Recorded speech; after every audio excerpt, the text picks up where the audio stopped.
그 사람이 가지고 있는 실력을 가지고 평가하기도 하고 아니면 도덕적 수준을 가지고 평가하기도 합니다.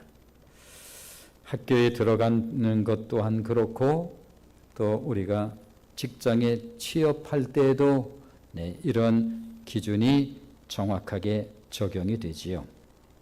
그러나 그 어떤 기준도 없는 특별한 곳이 있습니다. 도덕적 우월함보다는 주눅든 솔직함을 더 원하는 곳, 이렇게 저렇게 꾸며진 모습보다는 누더기의 실상을 더 귀히 여기는 곳, 기준도 제한도 없는 그런 곳이 있습니다. 그런 곳이 정말 있냐고요? 그렇습니다. 한 사람이 입에 거품을 문 채 에이 쓰레기 같은 인간, 아무튼 의로운 구석이 눈곱만큼도 없다니까. 세상이 도대체 어떻게 돼 가려는 것인지 세리 저것도 인간이라고. 그때 예수님께서 말씀을 하십니다. 건강한 자에게 의사가 필요 없듯 나는 의인을 부르러 온 것이 아니라 죄인을 부르러 왔노라. 성 어거스틴이 우리에게 들려줍니다. 최고의 지식은 내가 죄인이라고 하는 것을 아는 것입니다. 모든 것을 안다고 해도 내가 죄인이라고 하는 것을 모른다고 한다면 그건 무지한 사람이요, 무지하기에 구원을 받을 수 없습니다. 그러므로 지식 가운데 가장 어려운 지식이 있다고 한다면 그것은 내가 죄인이라는 것을 아는 지식인 것입니다. 기독교 역사 속에 그야말로 한 획을 그은 인물이라고 할까요? 그가 없이는 기독교의 라인이 이렇게 이어지기 어려운 인물 어거스틴이 우리에게 들려주는 말씀입니다. 그렇습니다. 모든 인간이 가지고 있는 문제의 핵심을 한마디로 정의를 해본다고 한다면 죄 문제죠. 그런데 이 죄는 단순히 추상적인 개념이 아니라 죄의 권세 아래 있는 표현을 좀 영어로 표현하곤 하지요. Power of sin. 그런데 그 파워가 매우 강력한 힘입니다. 죄의 권세 아래 있어 죄의 종이 된 상태, 이것이 바로 성경이 우리에게 들려주는 죄에 관한 이야기입니다. 어떤 추상성에 관한 게 아니에요. 매일매일 우리는 이 권세 아래, 이 파워 아래 놓여 있는 것이 우리 삶의 실체입니다. 다시 말해서 죄가 사람을 지배하고 통제하는 상태를 의미하는 말씀이지요. 그런데 이처럼 강력한 죄의 힘이 딱 하나 있는데, 이처럼 강력한 힘, 이제 다음 장에서 만나게 될 고백이 있어요. 내가 하고 싶은 게 있습니다. 그리고 내가 하고 싶지 않은 게 있어요. 진실로 나는 내가 하고 싶은 것을 하고 싶습니다.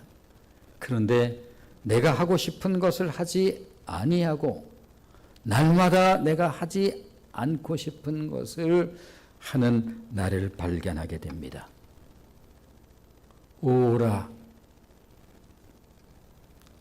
이 사망에서 누가 나를 건져낼 수 있으랴. 이 기가 막힌 절규를 이제 7장 가면 만나게 되어지는데, 바로 이것이 죄의 권세라고 하는 거예요. 엄청난 파워죠. 갈라디아서에서는 육체의 소욕이라고 말을 해요. 누가 이것을 이길 수 있으랴? 그런데 이처럼 강력한 죄의 힘이 딱 하나, 이것 앞에서는 그냥 무력해지고 전혀 힘을 쓰지 못하는데 그것은 무엇일까요? 그렇습니다. 바로 은혜입니다. 이 은혜 앞에서는 힘을 쓰지를 못해요. 나 같은 죄인 살리신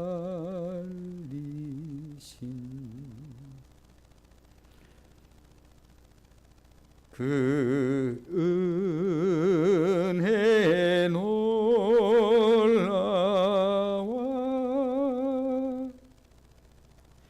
잃었던 생명 찾았고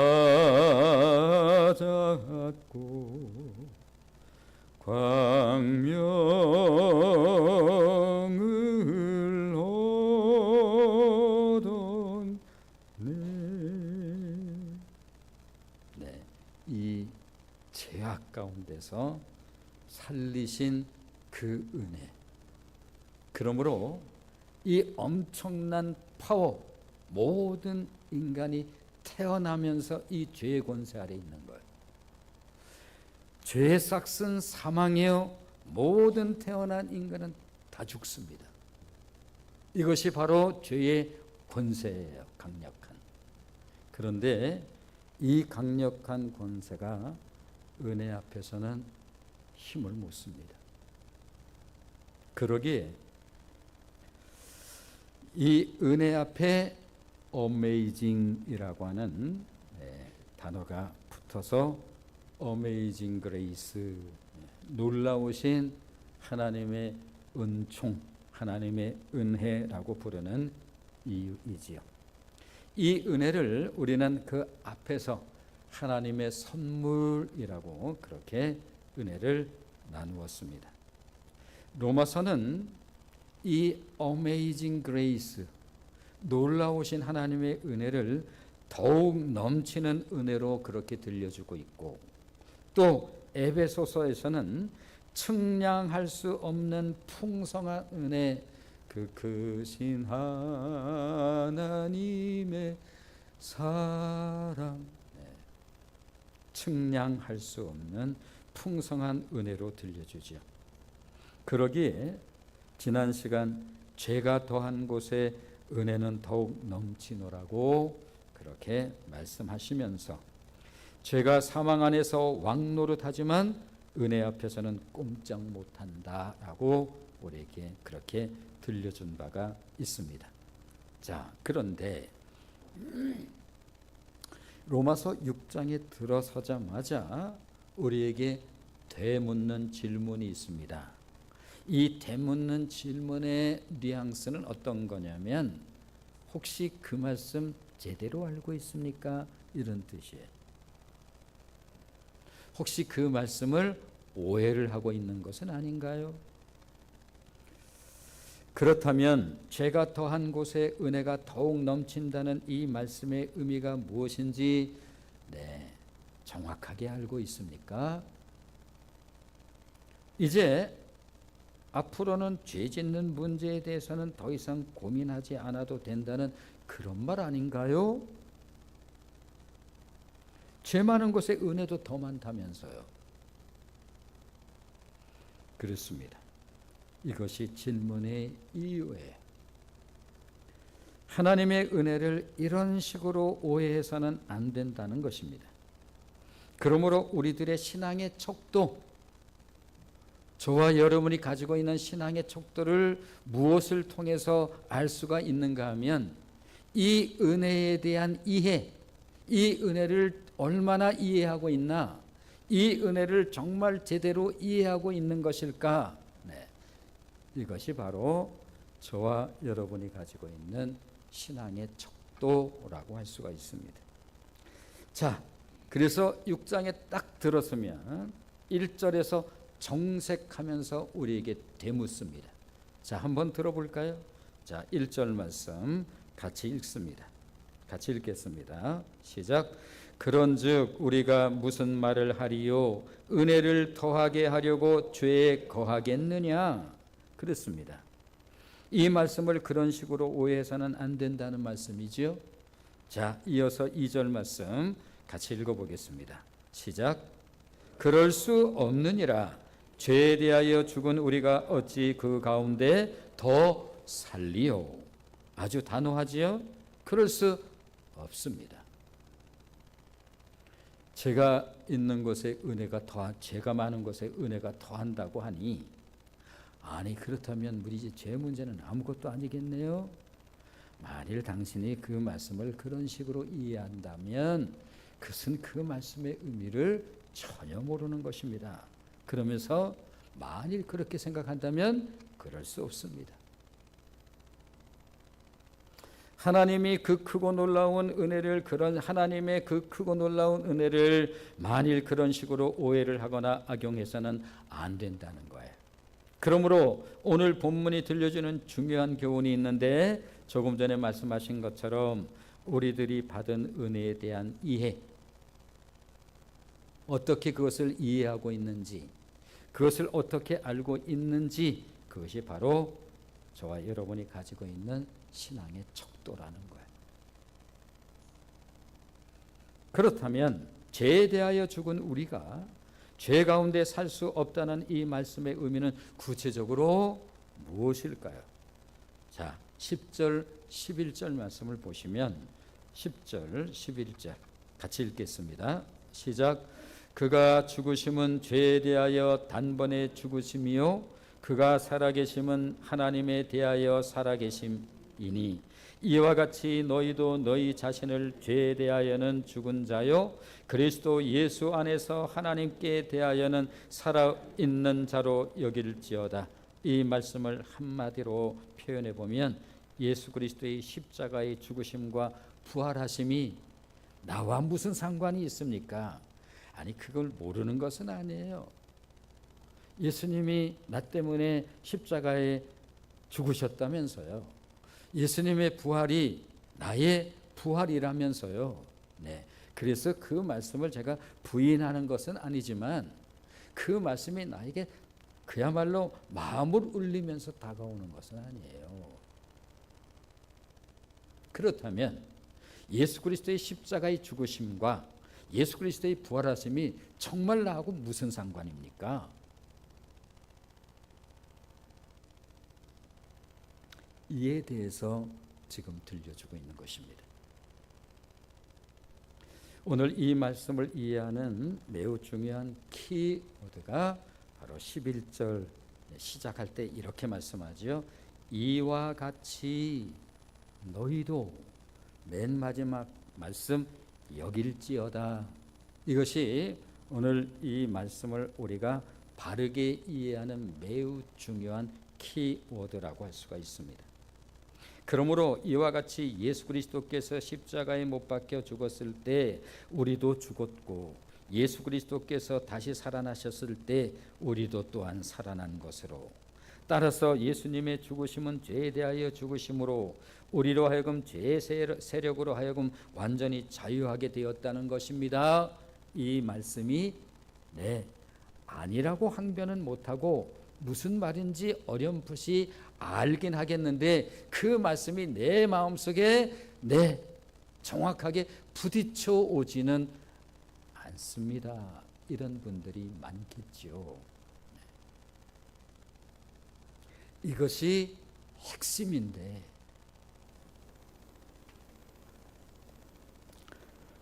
이것은 마치 인류의 대표로서 아담이 죄를 지을 때 우리가 그 자리에 없었음에도 불구하고 우리들이 그와 함께 죄를 지음같이, 우리가 앞에서 은혜를 나눴죠.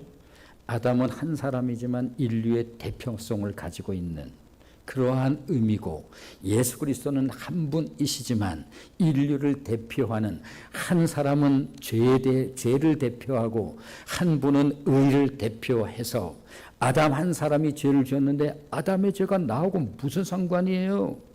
네, 이렇게 조금 마음에 불편한 마음이 있었던 것이 사실인데 가만히 보니 확실히 아담 한 사람의 범죄가 온 인류에게 미치고 있다는 분명한 사실을 우리가 이제 더 이상 부인할 수가 없게 된 거죠. 왜냐하면 이것을 우리는 오리지널 신, 원죄라고 해서 모든 인간이 태어날 때마다 이 죄를 가지고 이 죄의 권세 아래 태어나는 것입니다. 그래서 우리 정말 천사같이 예쁜 아이가 조금 자라면서 의식을 가지면서 어느 날 보니 얘가 아무런 그 나이에 걸맞지 않게 거짓말을 하는 거예요.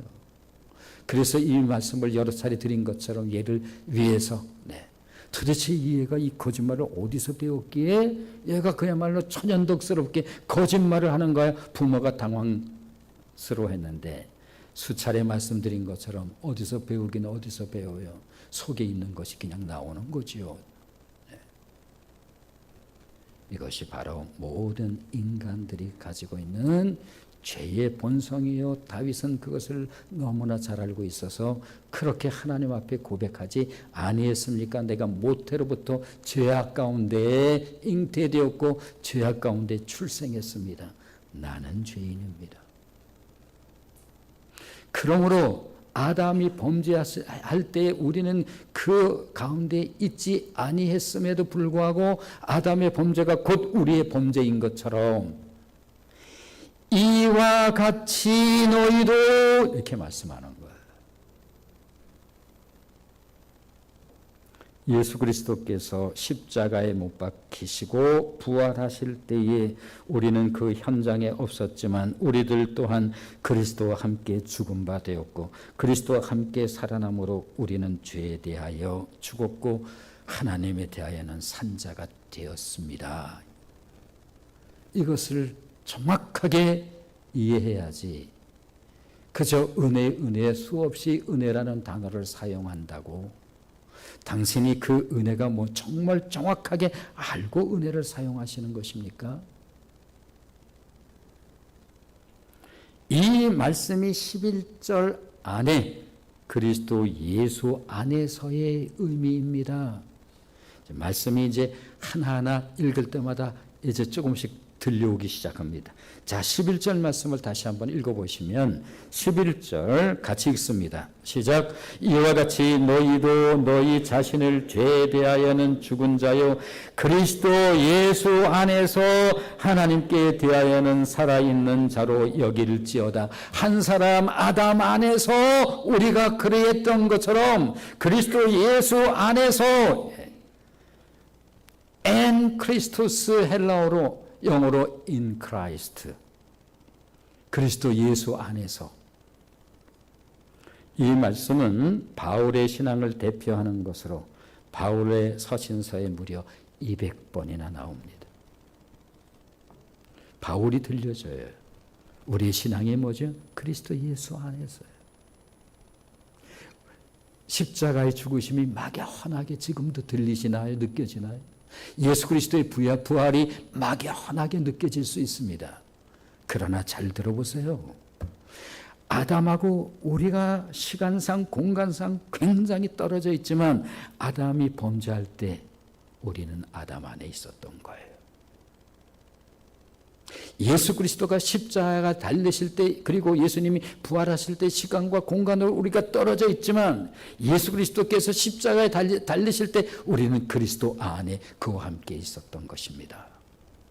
느껴지나요? 그 의미가 오늘 본문 3절 4절에도 잘 나타나 있죠. 자, 이제는 그 말씀들이 자꾸 선명하게 이제 느껴지기 시작할 것입니다. 자, 3절, 4절 말씀을 한번 읽어보시면 같이 읽습니다. 시작. 무릇 그리스도 예수와 합하여 세례를 받은 우리는 그의 죽으심과 합하여 합하여 세례를 받은 줄을 알지 못하느냐. 그러므로 우리가 그의 죽으심과 합하여 세례를 받음으로 그와 함께 장사되었나니 이는 아버지의 영광으로 말미암아 그리스도를 죽은 자 가운데서 살리심과 같이 우리로 또한 새 생명 가운데서 행하게 하려 하심이라. 예수 그리스도의 십자가의 사건, 부활의 사건은 우리와 매우 직접적이다라고 하는 거예요.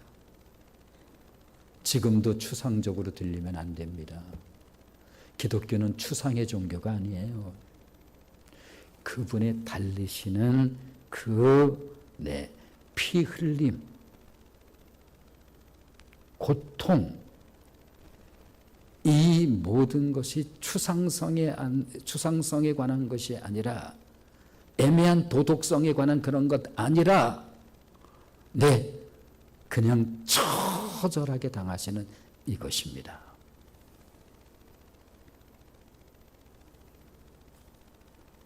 그리스도 예수와 합하여 그리스도 예수와 함께, 이처럼 우리의 신앙은 매우 구체적이고 실제적인 거예요. 이방의 종교들처럼 막 빌고 뭐 이런 것에 관한 게 아니에요. 이와 관련해서 5절에서 매우 중요한 말씀이 나오는데, 자, 이제 들리죠, 말씀들이. 자, 5절을 한번 읽어보시면, 5절 같이 읽겠습니다. 시작. 만일 우리가 그의 죽으심과 같은 모양으로 연합한 자가 되었으면 또한 그의 부활과 같은 모양으로 연합한 자도 되리라. 계속 같은 의미의 말씀이죠. 예수님과 함께, 예수님과 연합하여, 그의 죽으심과 우리 또한 같은 모양으로, 그의 부활과 같은 모양으로, 예수 그리스도와 같은 모양으로 연합한 자가 되었기에 예수님의 죽으심이 곧 우리의 죽음이요, 예수님의 부활이 곧 우리의 부활이 되었다는 것입니다. 이제는 이 로마서를 또 드리기는 시간상 이제 또 많이 있어야 될 거예요. 그러므로 로마서를 연이어서 강의하는 이 기회가 흔치 않습니다. 교회의 문턱을 들고 난다고 크리스찬이 아니에요. 정확하게 말하면. 종교 안에 기독교라고 쓸 수 있을는지는 모르지만,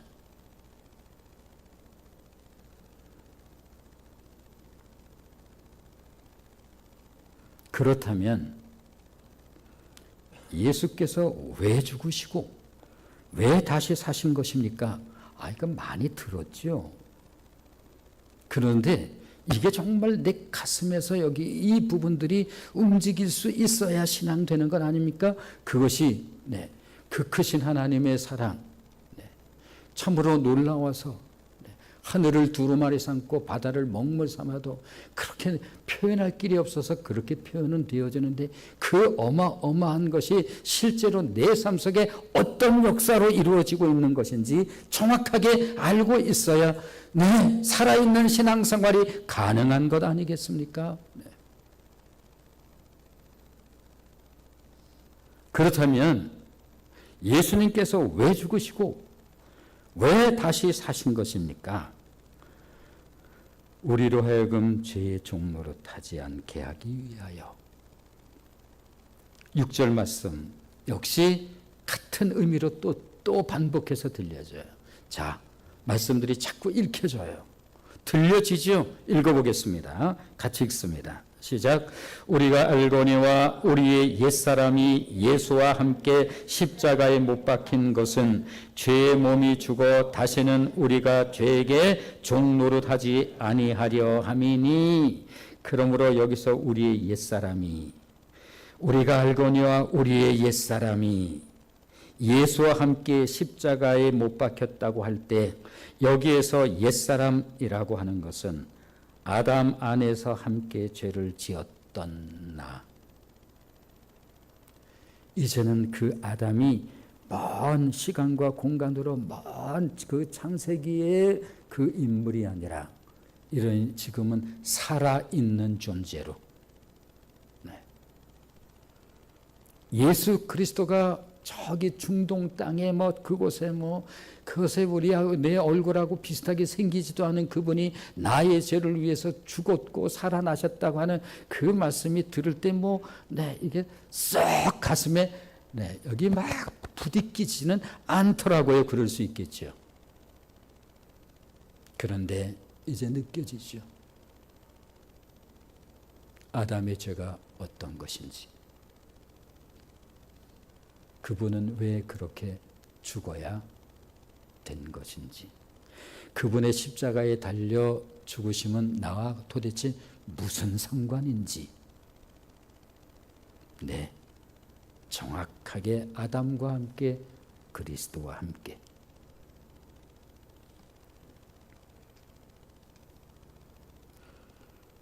그러므로 여기서 옛사람이라고 하는 것은 아담 안에서 함께 죄를 지었던 내가, 그 옛자가 그리스도와 함께 죽음으로 말미암아 이제는 죄의 통치로부터 자유를 얻었다는 그러한 의미의 말씀이에요. 이제 6절 7절을 이어서 읽으면 그 은혜가 보다 좀 더 구체적으로 다가오게 될 것입니다. 자, 6절 7절 이어서 읽어보겠습니다. 시작. 우리가 알거니와 우리의 옛사람이 예수와 함께 십자가에 못 박힌 것은 죄의 몸이 죽어 다시는 우리가 죄에게 종노릇하지 아니하려 함이니, 이는 죽은 자가 죄에서 벗어나 의롭다 하심을 얻었음이라. 그러니 이 놀라운 은혜를 받은 우리가 죄가 더한 곳에 은혜가 더한다는 말을 오해함으로 죄 가운데 살 수 있겠습니까? 그럴 수는 없습니다.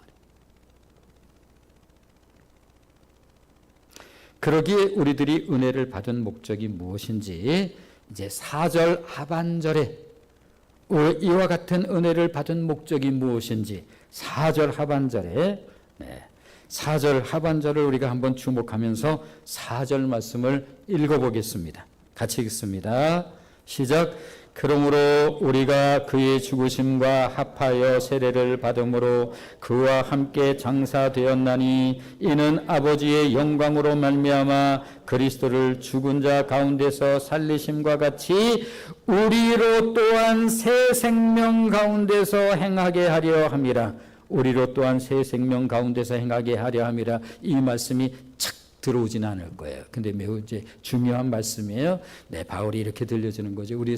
우리의 세례를 세례 받을 때도 우리가 그리스도와 함께 물에 수장되어서 함께 죽었고, 그와 함께 살아남이 된 것처럼 우리에게 그와 같은 은혜를 베풀어 주신 이유는 4절 하반절에 그 말씀이죠. 우리로 새 생명 가운데 행하게 하려 함이라. 그게 뭔데요? 따라서 죄의 종에서 의의 종으로 새로운 신분을 가진 우리들은 이제 그 신분에 맞게 새 생명 가운데 사는 삶을 살아야 한다는 것입니다. 그렇습니다. 과거처럼 죄가 우리 몸을 지배하지 못하게 하기 위하여 우리들이 살아야 할 삶, 즉 새 생명 가운데 행하는 삶이 무엇인지를 이제 우리에게 들려줘요. 우리의 삶의 목적, 인간과 하나님, 공부를 하신 분도 계시고, 저하고 지도자 과정을 공부하셨던 분도 계시고, 아직 못 들어본 분도 계시고, 우리가 일반 교육에서 우연히 뭐가 만들어져서 그것이 진화하여서 뭐 이런 얘기를 우리 학교에서 가르쳐 주니 그것이 맞겠지. 우연히 존재하는 것은 없습니다. 누군가 만들었기 때문에 존재하는 것입니다. 우연히 존재하는 게 어디 있습니까? 누군가 만들었기 때문에 존재합니다. 우연히 존재하는 게 어디 있습니까? 누군가 만들었기에 존재하는 것입니다. 우연히 존재하는 게 세상에 어디 있습니까? 누군가 만들었기에 존재하는 거죠. 그런데 더 놀라운 것은 무엇인가 하면 이 모든 것들은 자기가 존재하는 존재의 목적을 알아요. 종종 말씀드린 것처럼 모든 것은 누가 만들었기 때문에 존재하지 우연히 만들어진 것은 없습니다. 중요한 것은 이 모든 것들은 자기 존재의 목적을 알아요. 네. 이 모든 것은 자기 존재의 목적을 알아요. 누군가 만들었으니까 존재하는 거예요. 우연히 만들어진 것 없습니다. 작은 단추 하나도 자기의 존재의 목적을 알아요. 가끔 말씀드리는 것처럼 그런데 그야말로 창조의 클라이맥스라고 하는 인간이 이렇게 묻습니다. 누군가 여러분에게 이렇게 물었다고 생각해요. 당신의 존재 목적은 무엇입니까? 대부분의 사람들이 굉장히 당황하죠. 네? 아니 선생님의 존재의 목적이 뭐냐고요. 이 미물들도 자기 존재의 목적을 모르는 미물은 단 하나도 없습니다. 이 작은 종이 하나도 누군가 만들었기에 존재합니다. 우연히 어떻게 존재합니까? 더군다나 이 작은 미물처럼 보이는 이것도 자신의 존재 목적을 정확하게 알고 있어요. 하물며 인간이 존재 목적을 모르다니요. 존재 목적이 뭡니까? 그래서 당황하면서 돈 좀 많이 벌어서 고작 한다는 소리가 어려운 사람 좀 도와주고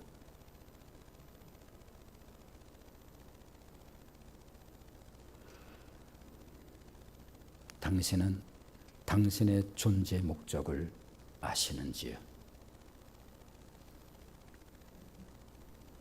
자, 12절 13절 말씀을 보시면 12절로 13절 같이 읽겠습니다. 시작. 그러므로 너희는 죄가 너희 죽을 몸을 지배하지 못하게 하여 몸의 사욕에 순종하지 말고 또한 너희 지체를 불의의 무기로 죄에게 내주지 말고 오직 너희 자신을 죽은 자 가운데서 다시 살아난 자 같이 하나님께 드리며 너희 지체를 의의 무기로 하나님께 드리라. 그런 의미에서 신앙은 오늘의 설교 제목이에요. 몸싸움입니다. 신앙이 몸싸움이라니요? 네, 신앙은 몸싸움이에요. 12절 13절 다시 한번 읽어볼까요? 자, 이 말씀이 들리기 더 정확하게 들립니다. 읽어보겠습니다. 시작. 그러므로 너희는 죄가 너희 죽을 몸을 지배하지 못하게 하여 몸의 사욕에 순종하지 말고 또한 너희 지체가 몸이죠. 너희 지체를 불의의 무기로 죄에게 내주지 말고 오직 너의 자신을 죽은 자 가운데서 다시 살아난 자 같이 하나님께 드리며 너희 지체를 의의 무기로 하나님께 드리라. 그러므로 신앙은 거룩한 몸싸움인 것입니다. 예수 그리스도로 말미암아 의의 몸을 입은 우리들은 이제 더 이상 우리 몸을 불의의 무기로 죄에게 주지 말고, 죄는 추상성에 가는 것이 아니라 매우 강력한 실제적 존재죠. 네.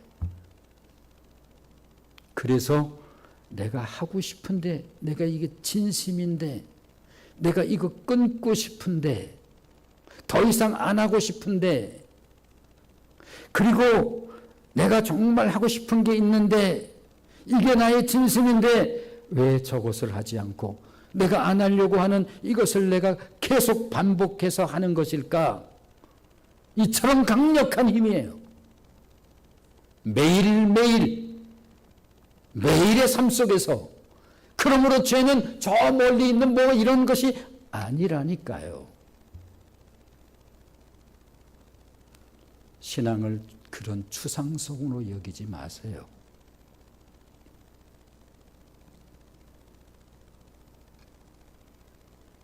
고린도후서 5장 15절은 우리의 삶을 보다 더 명료하게 우리에게 들려줘요. 자, 고린도후서 5장 15절 말씀을 한번 보시면 같이 읽습니다. 시작. 그가 모든 사람을 대신하여 죽으심은 살아있는 자들로 하여금 다시는 그들 자신을 위하여 살지 않고 오직 그들을 대신하여 죽었다가 다시 살아나신 이를 위하여 살게 하려 함이라. 삶의 목적이 완전히 달라졌죠. 이제 우리들은 삶의 목적이 분명한 자들이 되었습니다. 자신을 위하여 사는 삶이 아니라 주를 위해 사는 삶을 사는 자들이 된 것입니다. 이것은 비밀과 같아서 우리는 그것을 알기에 오늘 이제 앞으로 더 좋은 계절, 세상이 정말 아름답게 또 다른 색깔로 가을이라고 하는 그 색 속에 물들어 가겠죠. 그 가운데서도 오늘 이 시간 우리는 이 자리에 있을 것입니다. 그렇습니다. 자, 오늘 기억할 거예요. 신앙은 몸싸움이다. 가수 강균성의 고백을 얼마 전에 좀 소개를 했죠.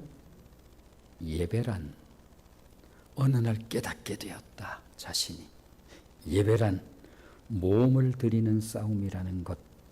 수많은 방해의 조건 가운데서도 내 몸을 하나님 앞에 갖다 놓는 것.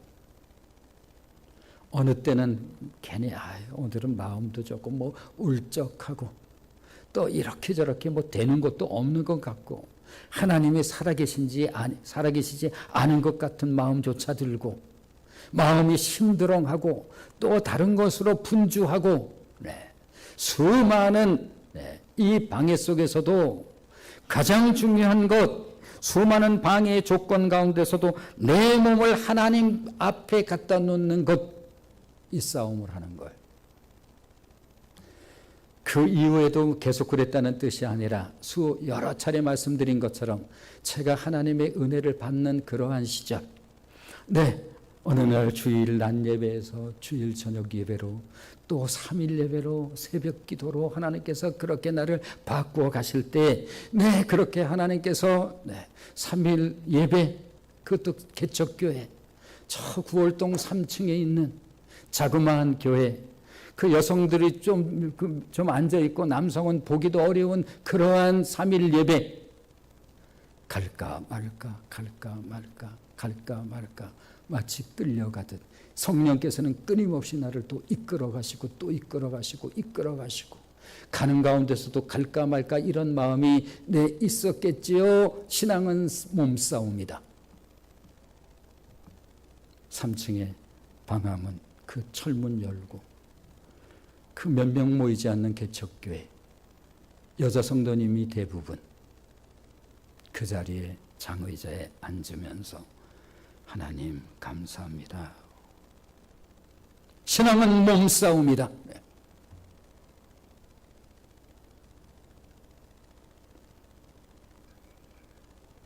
또 한 가지 확실하고 분명하게 내 중심에 세워놓을 것은 많은 그리스도인들이 여전히 자신이 삶의 주인처럼 여기며 예수님을 마치 자신의 삶의 도우미처럼, 이런 말은 차마 하지는 못하겠지만 삶의 내용을 보면 여전히 자신이 삶의 주인이고 예수님은 도우미쯤 되는 그런 형태의 삶을 살아가는 크리스찬들이 적은가요, 많은가요? 차마 뭐라고 말하기 어렵죠. 대부분일 테니.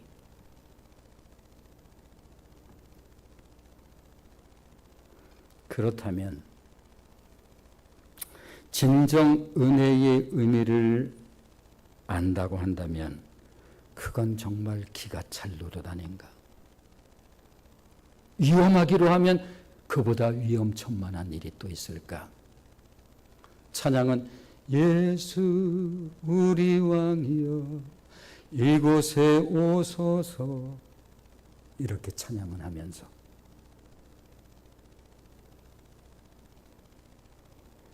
그러므로 반드시 기억하고 또 기억해야 할 것은 예수님은 우리의 도우미가 아니라 왕이시요 주인이심을 확실하게 드러내야 된다라고 하는 거예요.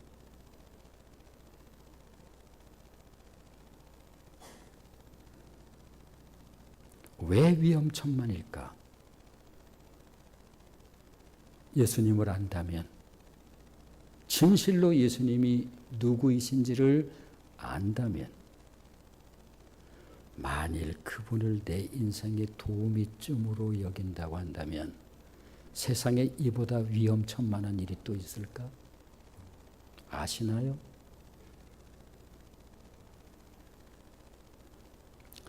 개그계의 대부라고 불리우는 전유성 씨가 최근에 세상을 떠났습니다.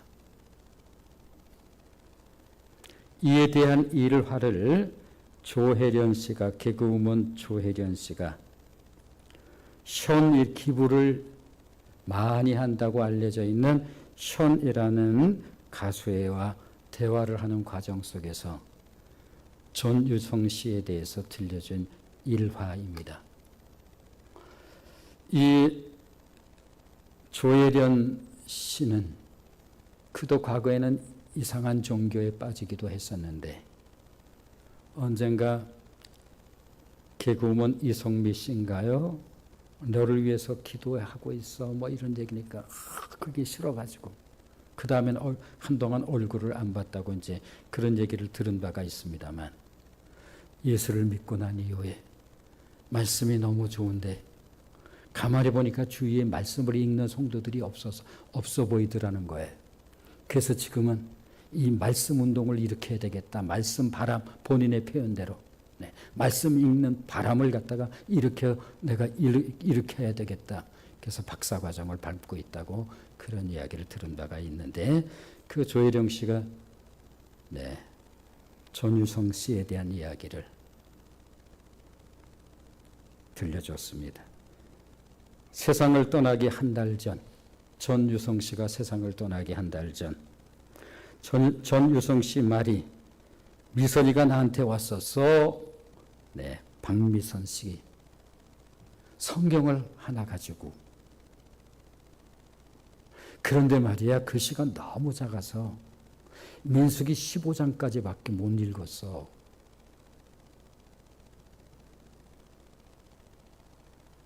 그 다음날 친했던 탤런트 홍진희 씨가 어떤 작가분하고 전유성 씨 문병을 갔는데 전유성 씨가 홍진희 씨를 부르면서 진희야 우리 딸 제비 좀 잘 부탁해. 딸 이름이 제비라.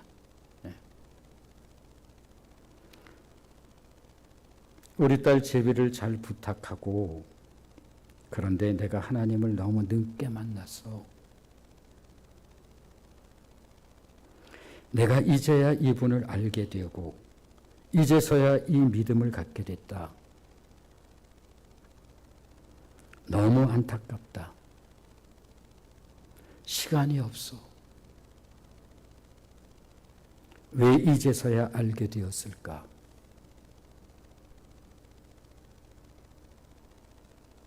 이 생명의 복음을 전하는 거예요. 신앙은 가장 중요한 핵심이에요. 기도합니다.